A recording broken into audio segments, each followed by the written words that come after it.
Daniel didn't understand why every relationship felt like deja vu. 7 different women, 7 different seasons of his life. But somehow, the same emotional story kept repeating itself. Different faces, but the same pain. They all started the same way, warm, intense, fast. But after some time, it ended exactly the same way, where Daniel was drained, confused, and quietly blaming himself. He thought it was bad luck. He thought it was village people at some point. He even thought he was cursed.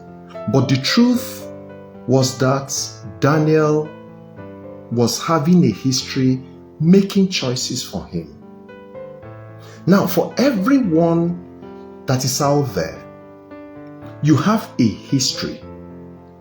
And that history is what gives you identity. The sad part of it is that this happens whether you are conscious of it or not. Your history gives you identity. But when awareness comes in, it opens up that identity to you. And awareness is also what influences your attraction. So this evening, I want to tell you about 7 things that contribute to the history you have, and also show you things that you can do to identify the history and to also deal with the history so that you will stop going round in circles and having the same kind of history cycle in your relationship. The very first factor that contributes to the history you have is your personality, what we can also call your temperament. Now, this is your biological wiring, something that you were born with. Studies have shown that everyone that lives in the surface of the earth has a portion of either being a choleric or a melancholy or a sanguine or even a phlegmatic. Now, your personality decides how you react under pressure.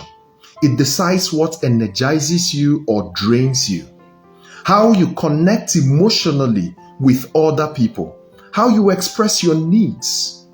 This actually forms the foundation, but not the full building, because there are 6 more things that contribute to the history you have. The second one is your childhood environment.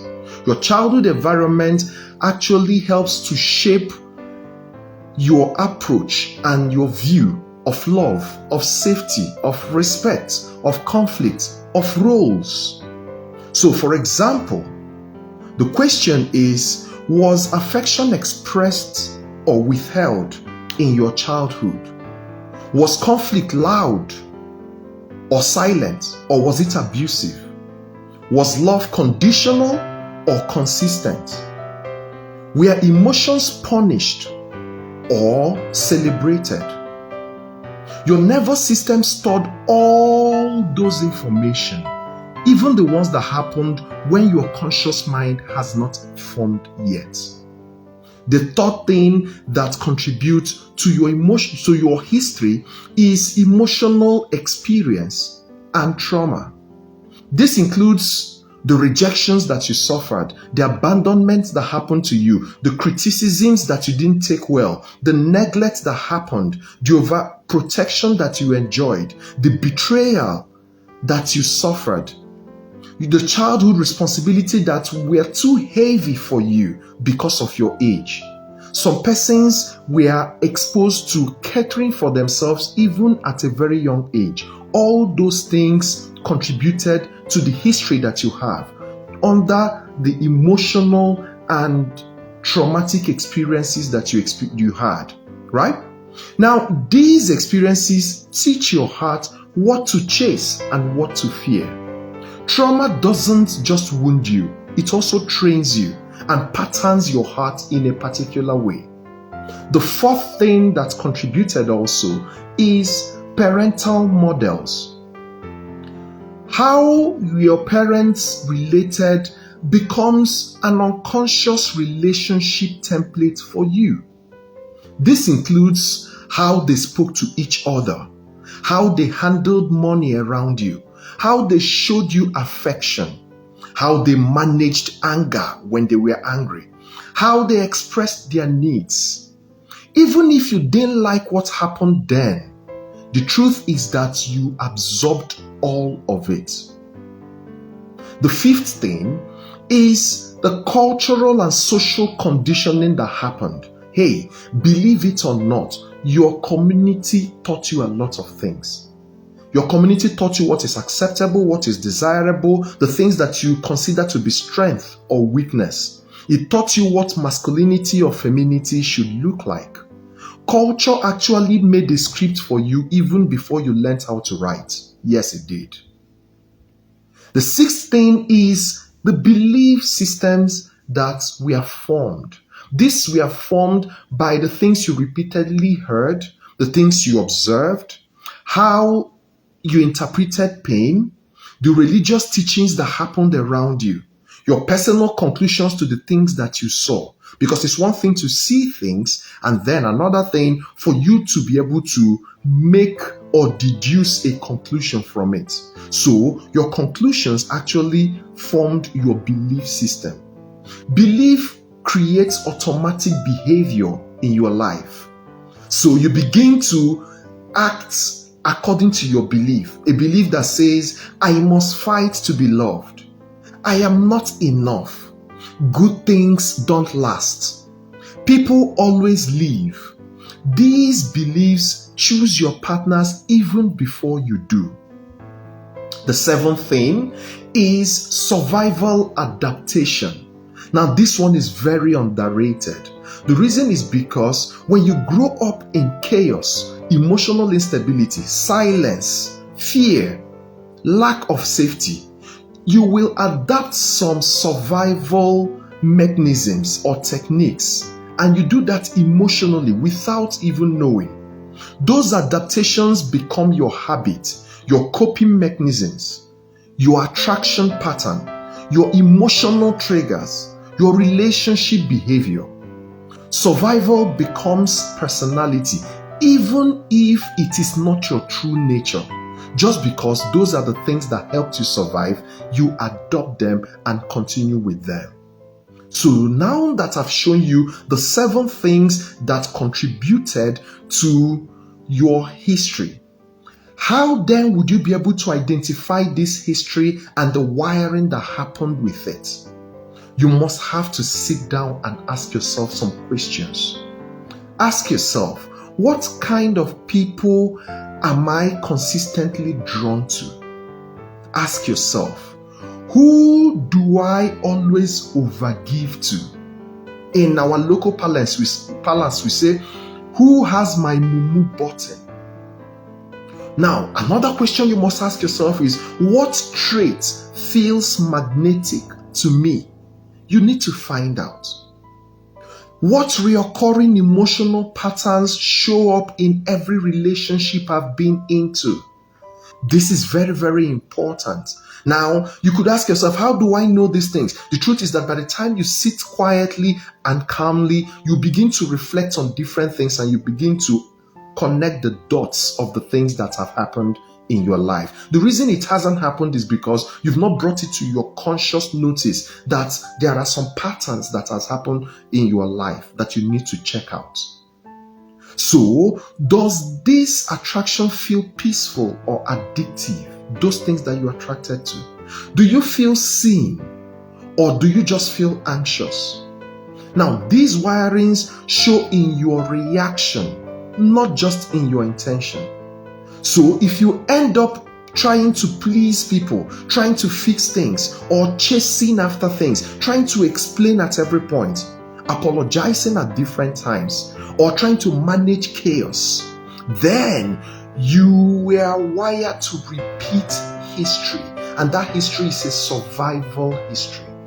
You need to do something about it so that you don't continue going around in this attraction cycle over and over again.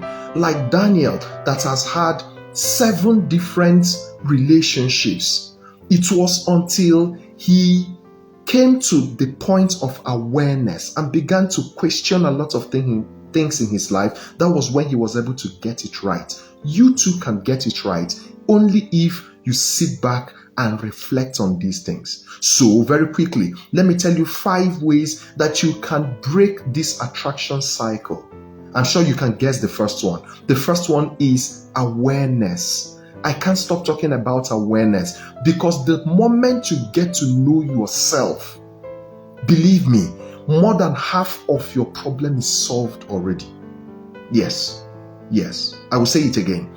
The moment you get to know yourself, more than half of your problem, no matter the problem, financial, relationship, spiritual, whatever problem, is solved already. More than half of it is solved already. So awareness is very necessary. You need to notice your pattern. You need to notice how things have been happening in your life. A lot of us live so carelessly that things that are killing us always happen at a particular time of our lives or at a particular condition of our lives, and we've never taken cognizance of it to know what to do to break it. We're suffering in it but don't know how to deal with it. Now, awareness doesn't mean you begin to shame yourself. I think I've said that before. Yeah, it's not for you to begin to feel guilty. It's just to shine the light on what is hidden before now. The number 2 step that you must have to take to break this attraction cycle is that you must have to interrupt the pattern. Like I said, a lot of us are living as if we are on autopilot. Life is never lived like that. At every point, you must have to plan. After planning, you execute. After executing, you come back to reflect on your execution and the outcome of it, so that you will know if this input gave me the desired output. If it did not, then I would need to recalibrate and know what to upgrade, know what to remove, so that I can get it right the next time. So number 2 is that you must have to interrupt the pattern. It has gone on for too long. Pause before reacting from habit, because most times subconsciously we just react. But by the time you become conscious of it, even when you react, you're able to call back yourself and say, that's not the new me. I am building a new personality and this is the direction it must go. The number 3 thing you must do is that you must question your belief. Yes, ask yourself, who taught me the definition of love?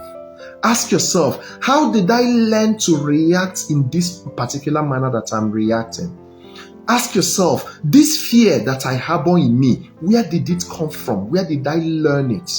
You must have to question things about yourself. The 4th thing that you must do is that you will now start rewiring your interpretation of things. There are lots of interpretations that you have that are so wrong and they are causing issues for you. So, for instance, you must have to rewire your mind to begin to see that love must not be transactional. For instance, you must have to rewire your mind to see that care must not be suspected. Someone is caring for you genuinely, and the next thing you start suspecting. You need to look at it. You must have to teach your mind to see things from a positive light or from a more informed light. Whether positive or negative, but let it be that what is guiding the interpretation is a robust body of knowledge that you have acquired for yourself. Right? Then, the 5th thing is that you must build a new experience of love. You must choose with the clarity that you now have.